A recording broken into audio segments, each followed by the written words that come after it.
Il y a 14 siècles, Dieu a fait descendre le Coran sur l'humanité pour la guider.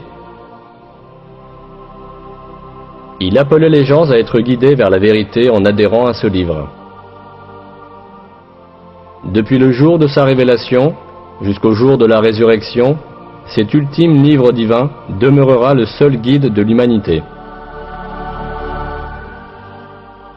Le style incomparable du Coran et la sagesse supérieure qu'il renferme sont des preuves irréfutables qu'il s'agit de la parole de Dieu. Mais le Coran possède aussi de nombreux attributs miraculeux, prouvant qu'il est une révélation divine. L'un de ces attributs est le fait qu'un certain nombre de vérités scientifiques, que seule la technologie du XXe siècle nous a permis de découvrir, étaient déjà affirmées dans le Coran voici 1400 ans. Bien sûr, le Coran n'est pas un ouvrage scientifique. Cependant, de nombreux faits scientifiques qui sont exprimés dans ces versets, d'une manière extrêmement concise et profonde, n'ont été découverts qu'au moyen de la technologie du XXe siècle.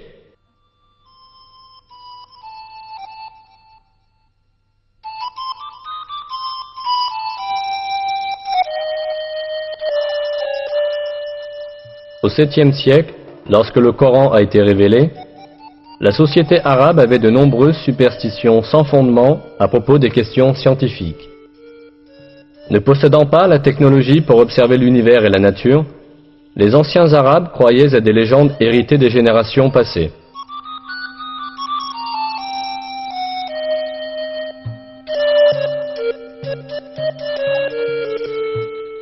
Ils supposaient, par exemple, que les montagnes soutenaient le ciel. Ils croyaient que le monde était plat et qu'il y avait de hautes montagnes à chaque extrémité. On pensait que ces montagnes étaient des piliers qui maintenaient en l'air la voûte du ciel.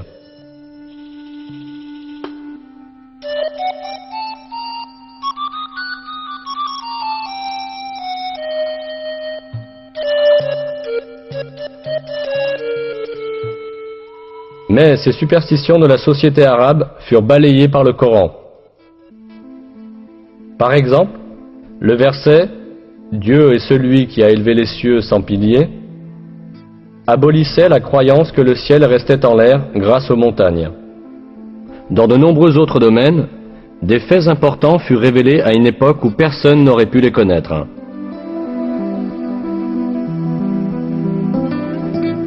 Le Coran, qui a été révélé à une époque où les gens savaient très peu de choses sur l'astronomie, la physique ou la biologie, contient des faits essentiels sur des sujets variés, comme la création de l'univers, la création de l'être humain, la structure de l'atmosphère et les équilibres délicats qui rendent possible la vie sur Terre. Examinons maintenant quelques-unes des vérités scientifiques révélées dans le Coran.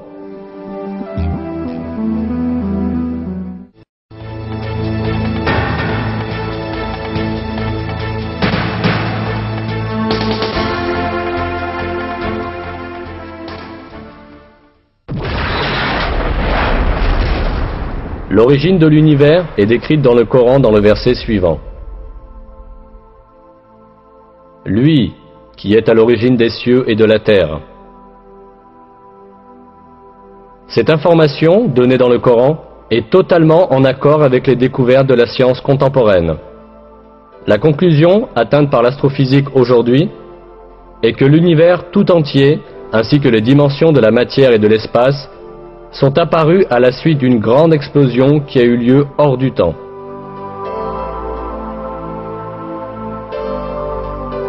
Cet événement, connu sous le nom de Big Bang, a produit l'univers tout entier il y a environ 15 milliards d'années, le créant à partir du néant à la suite de l'explosion d'un point unique. Les cercles scientifiques modernes s'accordent à dire que le Big Bang est la seule explication rationnelle et prouvable de commencement de l'univers et de la manière dont l'univers est apparu.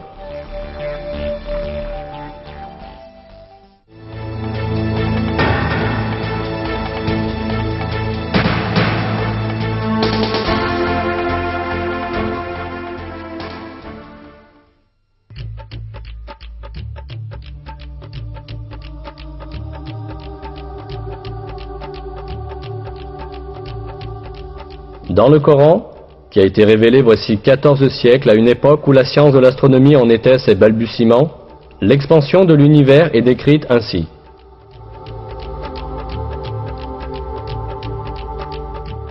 Le ciel, nous l'avons construit par notre puissance et nous l'élargissons constamment.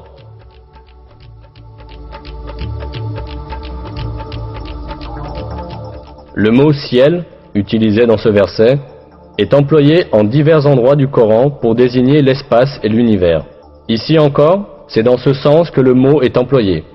Autrement dit, le Coran nous informe que l'univers est en expansion. C'est exactement à cette conclusion que la science est parvenue aujourd'hui. Les recherches, les observations et les calculs effectués grâce à la technologie moderne ont cependant révélé qu'en réalité, l'univers a eu un commencement et qu'il est en expansion constante. Au début du XXe siècle, le physicien russe Alexander Friedmann et le cosmologue belge Georges Lemaître ont calculé théoriquement que l'univers est en mouvement constant et en expansion.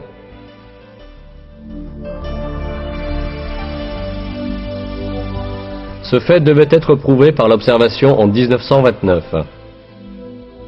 En observant le ciel avec un télescope, l'astronome américain Edwin Hubble découvrit que les étoiles et les galaxies s'éloignaient constamment les unes des autres.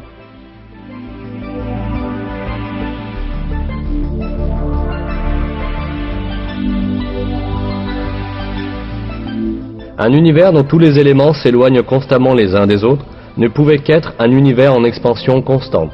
Les observations effectuées les années suivantes confirmèrent que l'univers est en expansion constante. Ce fait avait déjà été expliqué dans le Coran quand personne ne pouvait le connaître. C'est parce que le Coran est la parole de Dieu, le Créateur et le Maître de l'univers tout entier.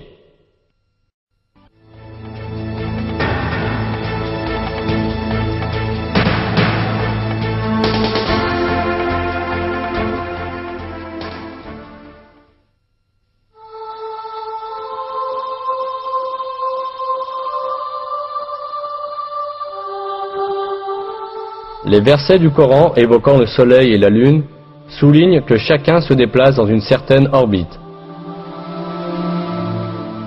C'est lui qui a créé la nuit et le jour, le soleil et la lune. Chacun vogue dans une orbite.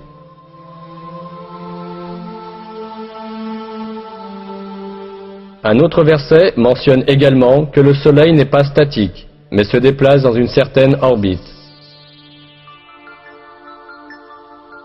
Et le soleil court vers un lieu de séjour qui lui est propre. Telle est la détermination du Tout-Puissant, de l'Omniscient.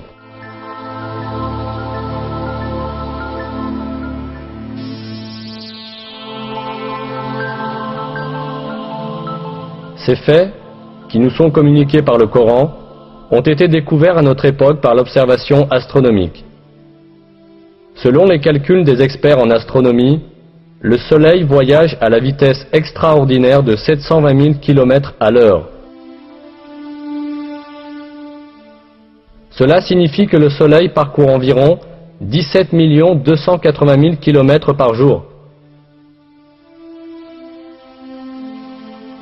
Avec le Soleil, les planètes et les satellites de son système gravitationnel parcourent aussi la même distance.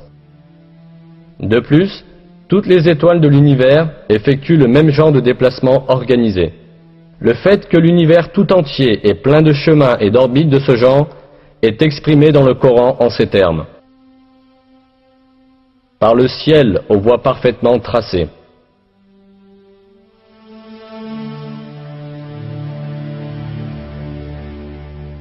À l'époque où le Coran a été révélé, l'humanité ne possédait pas les télescopes ni les techniques d'observation de pointe que nous avons aujourd'hui, et qui permettent d'observer l'espace sur des millions de kilomètres. Elle n'avait pas non plus la connaissance moderne de la physique ou de l'astronomie. C'est pourquoi, à l'époque, il était impossible de déterminer scientifiquement que l'espace est plein de voies parfaitement tracées, comme l'affirme le verset. Cependant, ce fait est déclaré explicitement dans le Coran, qui a été révélé à cette époque, parce que le Coran est la parole de Dieu.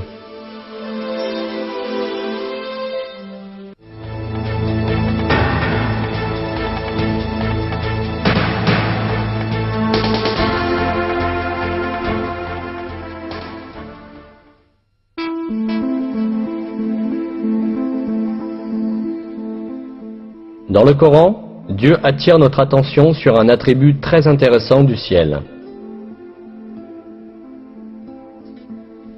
Nous avons fait du ciel une voûte protégée, et pourtant, il se détourne de nos signes.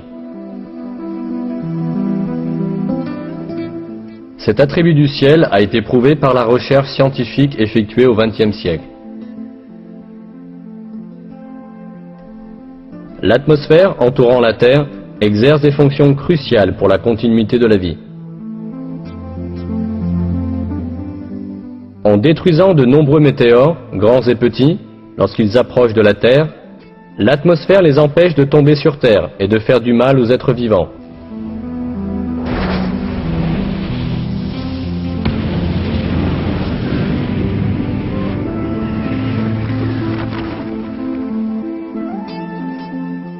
L'atmosphère filtre les rayons lumineux provenant de l'espace qui sont nuisibles pour les êtres vivants. Il est intéressant de noter que l'atmosphère ne laisse passer que les rayons inoffensifs et utiles, la lumière visible, l'ultraviolet proche et les ondes radio. Tout ce rayonnement est vital pour la vie.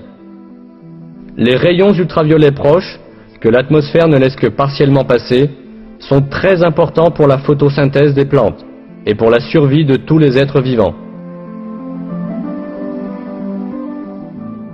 La majeure partie des rayons ultraviolets intenses émis par le Soleil sont filtrés par la couche d'ozone de l'atmosphère, et seule une partie restreinte et essentielle du spectre ultraviolet parvient jusqu'à la Terre.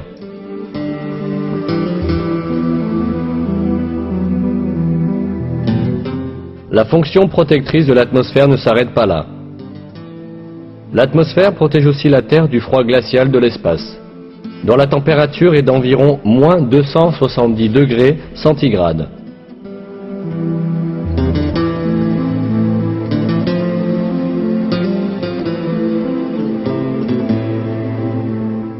Ce n'est pas seulement l'atmosphère qui protège la Terre des effets nuisibles. En plus de l'atmosphère, la ceinture de Van Allen, une couche causée par le champ magnétique de la Terre, sert également de bouclier contre le rayonnement nuisible qui menace notre planète.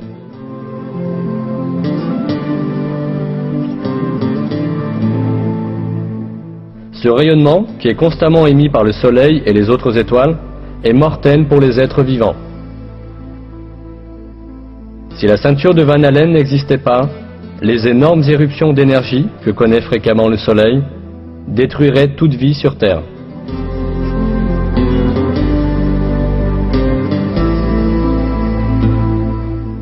On a calculé que l'énergie transmise dans une seule de ces éruptions, détectée il y a quelques années, équivalait à 100 milliards de bombes atomiques, comme celle qui a été lancée sur Hiroshima.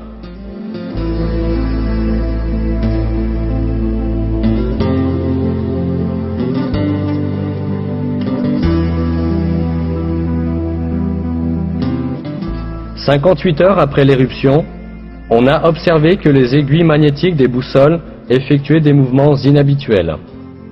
Et à 250 km au-dessus de l'atmosphère terrestre, la température s'est brusquement élevée à 2500 degrés Celsius.